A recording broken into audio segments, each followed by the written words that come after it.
بھائیو، دوست اور بزرگوں، ہماری شریعت میں بنیادی چیز 5 شعبے ہیں: ایمانیات، عبادات، اخلاقیات، معاشرت، معاملات۔ یہ 5 شعبے اگر کسی کے ٹھیک ہو گئے تو اللہ کی مدد اس کے ساتھ آئے گی۔ ان میں سے ایک بھی کمزور ہے تو اللہ کی مدد نہیں آئے گی، یہ آدمی پورا دیندار نہیں بنے گا۔ ایمانیات والی لائن ٹھیک ہو، عبادات والی لائن ٹھیک ہو، اخلاقیات والی لائن ٹھیک ہو، معاشرت والی لائن ٹھیک ہو، معاملات والی لائن ٹھیک ہو۔ اس کے اندر بنیادی چیز ہے ایمانیات، اللہ کی ذات پر یقین، اللہ کے خزانوں پر یقین، اللہ کی طاقت پر یقین، اللہ کے فرشتوں پر یقین، خدا کے غیبی خزانے لامحدود ہیں، اس پر یقین ہو۔ خدا کے فرشتوں پر یقین، ہم ابھی بات کر رہے ہیں، فرشتے موجود ہیں یہاں، دکھائی دیتے نہیں، یوں کہ دکھائی دے نہ دے کوئی حرج کی بات نہیں، لیکن ہے۔ کیوں ہے؟ اس لیے کہ اللہ کے نبی نے بتایا ہے، جس کا ایمان مضبوط ہوگا وہ ہمیشہ اعمال کو آگے رکھے گا، اور جس کا ایمان کمزور ہوگا وہ ہمیشہ مال کو آگے رکھے گا۔ ایمان مضبوط ہوگا وہ ہمیشہ یہ دیکھے گا کہ میری آخرت کیسے بنے۔ ہمارے یہاں مرکز نظام الدین میں جاپان کی جماعت آئی تو جاپانی تسبیح پڑھ رہے تھے، والد صاحب رحمۃ اللہ علیہ نے بلایا ان کو، کبھی آؤ، تو انہوں نے کہا مولوی صاحب کوئی خاص کام ہو تو آویں، ورنہ ہم مشغول ہیں۔ ابا نے کہا بھائی کیا مشغول ہو؟ انہوں نے کہا جنت میں درخت لگا رہے ہیں، ہم یہاں بیٹھے بیٹھے جنت میں درخت لگا رہے ہیں، یعنی سبحان اللہ والحمد للہ ولا الہ الا اللہ واللہ اکبر ہم پڑھ رہے ہیں، گویا جنت میں ہمارا درخت لگ رہا ہے۔ وہ یقین ہے، جو یقین کے راہ پہ چل پڑے انہیں منزلوں نے پناہ دی، جنہیں وسوسوں نے ڈرا دیا وہ قدم قدم پر بہک گئے۔ تو یہ یقین، اور یہ یقین بغیر مجاہدے کے نہیں آتا، خوب بولنا پڑے گا، اللہ کی طاقت کو خوب بولو، یعنی دین کے مذاکرے خوب کرو، چلتے پھرتے اٹھتے بیٹھتے گھر میں دینی مذاکرے، جتنے دینی مذاکرے ہوں گے اتنا ہی ایمان جو ہے وہ اوپر جائے گا، اور جتنا دنیا کا مذاکرہ ہوگا اتنا ہی ایمان نیچے آئے گا۔ آج دنیا کے مذاکرے بہت ہیں، اخبارات کے اندر بھی دنیا کے مذاکرے بہت،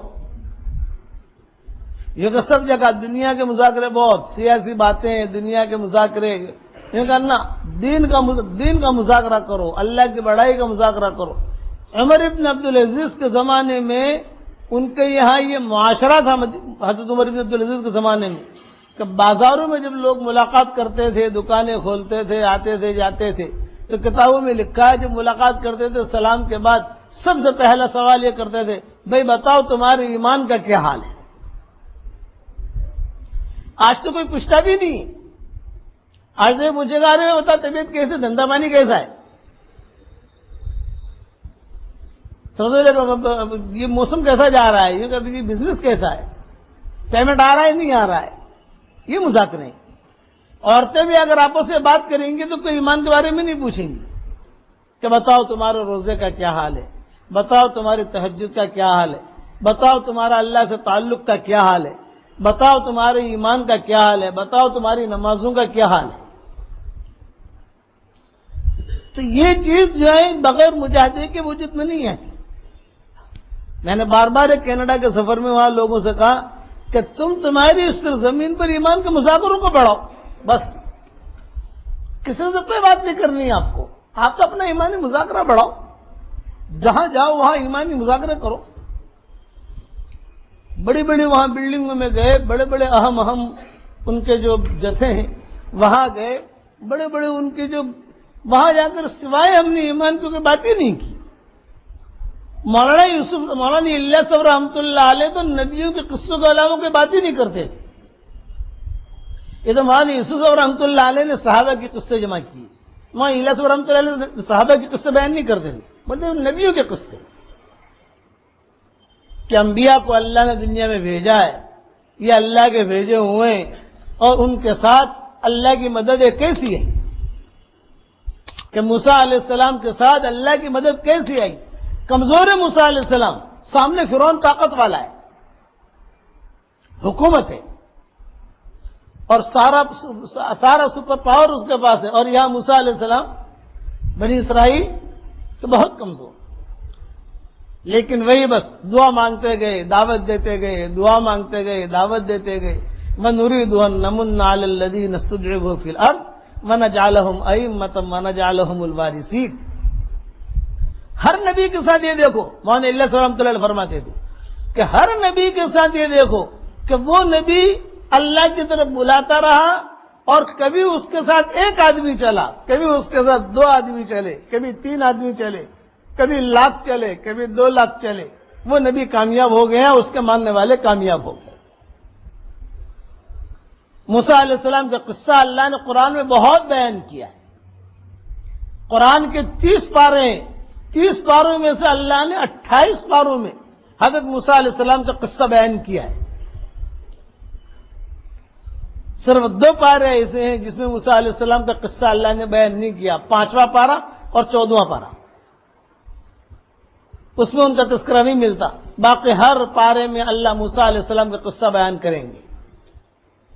دوسرے پارے میں اللہ نوح علیہ السلام کا قصہ بیان کریں گے، کسی میں لوط علیہ السلام کا قصہ بیان کریں گے، کسی میں یونس علیہ السلام کا قصہ بیان کریں گے، کسی میں یوسف علیہ السلام کا قصہ بیان کریں گے. یہ قصہ کہانی کی کتاب نہیں ہے، یہ تو اللہ تعالیٰ ساری دنیا کو دعوت دے رہے ہیں کہ دیکھو وہ کمزور تھے، لیکن انہوں نے سپر پاور کے سامنے جو طاقتور لوگ تھے ان کے سامنے ہمارے احکامات کو پورا کیا، تو ہم نے ان کے قدموں کے نیچے یعنی ان کے قدموں کے نیچے ہم نے ان کی دنیا ڈال دی. وَأَوْرَثَكُمْ أَرْضَهُمْ، جاج عبدالوہاب نے پڑھا آخر میں، وَأَوْرَثَكُمْ أَرْضَهُمْ وَدِيَارَهُمْ وَأَمْوَالَهُمْ وَأَرْضًا لَمْ تَطَوُّهَا. اللہ تم کو ان کو زمینوں کا مالک بنائے گا، ان کے مالوں کا مالک بنائے گا، اور ایسی جگہوں کا مالک بنائے گا کہ جو تم وہاں گئے بھی نہیں ہو، اللہ تم کو ان کا مالک بنائے گا. شرط ایمان مضبوط ہو، کرنے والے اللہ ہے. خوب بول، گھر میں اسی کا مذاکرہ کرو، بیوی کے سامنے، بچوں کے سامنے، کہ کرنے والے اللہ ہیں. دنیا کی پھیلی ہوئی طاقتوں سے کچھ نہیں ہوتا، کہ فیکٹری تجھ سے کچھ نہیں ہوتا، اے دوا تجھ سے کچھ نہیں ہوتا، میری شفا تو اللہ کے ہاتھ میں ہے. یہ دوا تو میں اس لیے پی رہا ہوں کہ اللہ کے نبی نے کہا ہے. اللہ اس میں شفا ڈالے گا تو شفا نکلے گی، اور اگر اللہ اس میں موت ڈالے گا تو موت نکلے گی. کرنے والا اللہ ہے. یہ فیکٹری کہ یہ محتاج ہے، اور اس کو چلانے والا عبداللہ کہ یہ بھی محتاج ہے. خوب بول. ابراہیم علیہ السلام پوری یعنی نمرود کی جتنی جو حکومت ہے، ابراہیم علیہ السلام ایک ہی بات کہتے تھے، یہ کرنے والا اللہ ہے. یہ تو آگ میں ڈالوں گا، یہ کہ تجھے جو کرنا ہے وہ کر، کرنے والا اللہ ہے. میں تو اللہ کے احکامات کو پورا کروں گا. اپنے آپ کو آگ میں ڈال سکتا ہوں، اللہ کے احکامات کو آگ میں نہیں ڈال سکتا. حضور صلی اللہ علیہ وسلم نے صحابہ کی تربیت کی تھی. یہی قصہ ہے عبداللہ ابن حذافہ سہمی کا، کہ عبداللہ ابن حذافہ یہ حضرت کہتے ہیں دیکھو خدا کی شان ایمان. آج ہمارا ایمان بھائی کمزور ہے.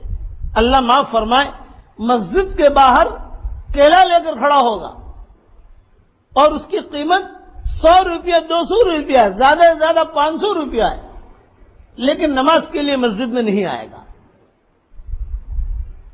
بھائی نماز کے لیے چل، تو ایک بات کہے گا، اگر میں نماز کے لیے آؤں گا تو یہ دھندا کون کرے گا، میری بیوی بچوں کو کون پالے گا، میرا خرچہ کیسے پورا ہوگا.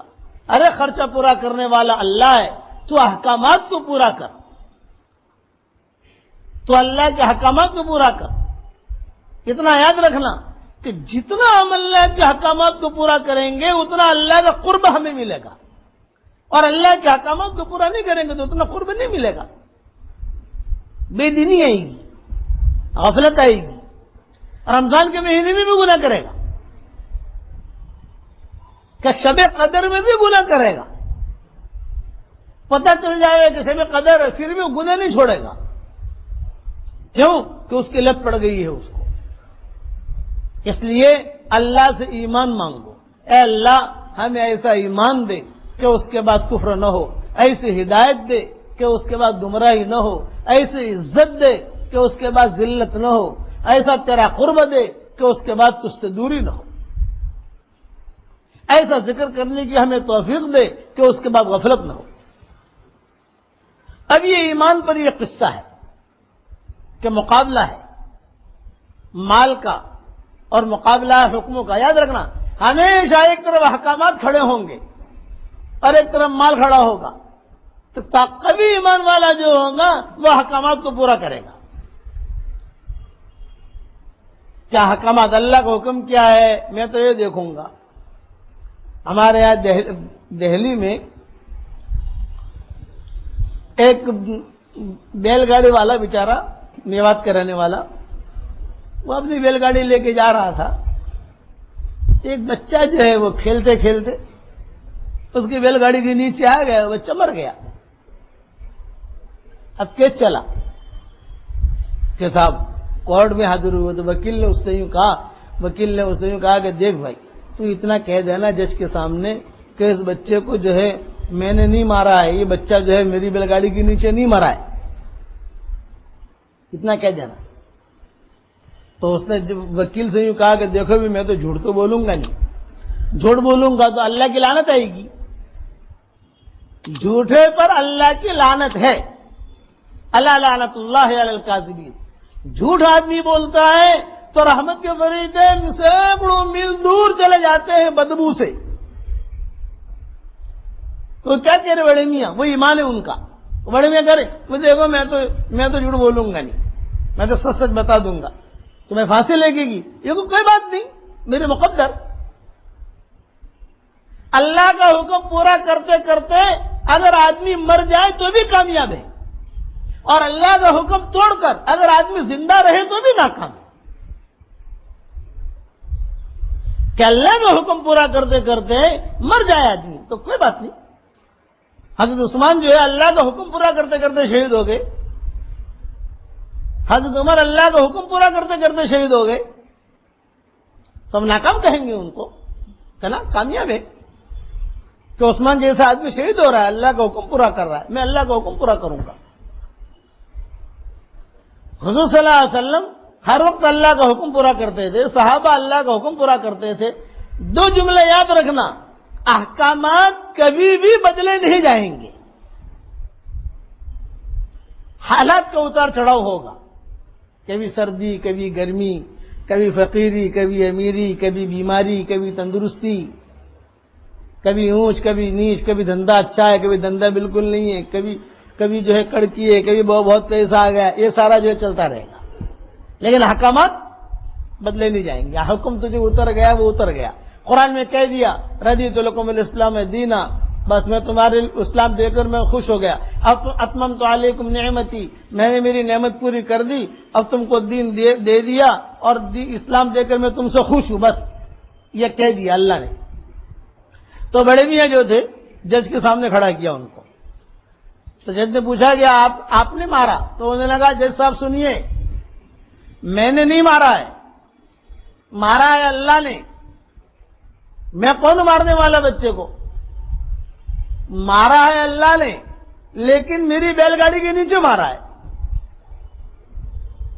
تو جج جو ہے وہ دیکھنے لگا اس کا چہرہ کہ کیا بات کر رہا ہے، کہ مارا ہے اللہ نے لیکن میری بیل گاڑی کے نیچے مارا ہے، اور میرا اس میں کوئی قصور نہیں، وہ کھیلتے کھیلتے آ رہا تھا، اللہ نے مارا ہے۔ جج نے کہا بھی اس کو بری کر دو،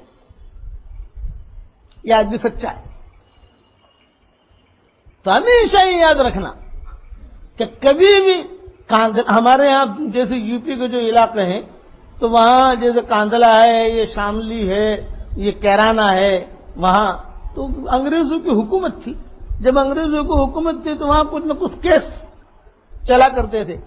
ایک زمین کا کیس تھا. مشرکین کہیں ہماری، مسلمان کہیں ہماری، ہندو دونوں کہیں، مندر والے کہیں ہماری اور مسلمان کہیں یہ ہماری. اچھا وہ زمین تھی ہندوؤں کی، لیکن بعض مرتبہ آدمی جو ذرا قبضہ کر لیتا ہے، جو قبضہ کر لیا مسلمانوں نے، اب چلتے چلتے کیس جو ہے وہ کورٹ تک پہنچا، یہ ہوا. تو اس میں جو گواہی دینے والا تھا ہم آدمی، وہ دیندار آدمی تھا. تو مسلمانوں نے اس سے یوں کہا بے خالد تم کہہ دینا یہ زمین مسلمانوں کی ہے. تو اس نے کہا نا میں تو سچ کہوں گا بھائی، میں تو سچ کہوں گا. اب اس نے جو ہے کورٹ کے جج کے سامنے پوچھا کہ زمین کس کی ہے، تو اس نے کہا کہ یہ زمین مسلمانوں کی نہیں ہے، یہ زمین ہندوؤں کی ہے، اور میں گواہی دیتا ہوں کہ یہ ہماری نہیں ہے، یہ ان لوگوں کی ہے اور اسی کے دستاویز ہیں. تو جج نے یوں کہا کہ کوئی بات نہیں، مسلمانوں کو زمین ملے نہ ملے، مسلمان آباد ہو نہ ہو، لیکن اسلام زندہ باد. یہ اسلام. اب اسی جگہ پر جتنے ہندو تھے نا، ان سب نے کہہ دیا کہ یہ زمین مسلمانوں کو ہدیہ.